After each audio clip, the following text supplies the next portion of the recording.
All right, I'm going to show you guys today how to melt down your product, your tins, so that you can get the most use out of all your product. So a lot of times when you use your product and you're swiping your brush, you'll end up hitting the tin when you've used a lot of it.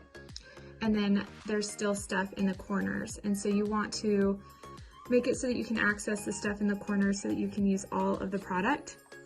So what you're going to need is a straightener and the tin that you need to melt down. I've done some right here already. You'll want a pair of cotton pliers and a baby wipe. The first thing you're going to do is set your straightener at the lowest setting. Mine goes to 200. I'm just going to take the tin that I need to melt down and place it on the straightener, and it slowly starts to melt. You can do this as well if you have like a bunch of tins that need to be melted down. Then you can put all of them on like a skillet or a cookie sheet and put it in the oven for just a little bit. You want to watch it really carefully. See, it's almost done melting. I wait until it's all melted so it gets it all out of the corners. And then I like to go on the edge over here, and I like to carefully remove it, put it on a paper towel. And then I use my baby wipe to wipe off my cotton pliers, clean them. Sometimes hair or pieces of,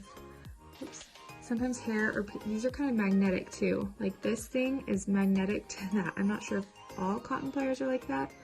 You just want to be careful and aware of that. So then I like to go through and just kind of pinch through the product to make sure there's no hairs or anything in there, because sometimes, especially in your own product, this is from my kit, it can get kind of like brush hair or your hair or whatever inside of it, or lint and stuff like that. So you'll just let it sit and cool off, and then you can pop it back into your tin. So I'm just going to do one more. But I think you guys get the basic idea. Hope that really helps you. One last thing is that you do not want to melt down your illuminators.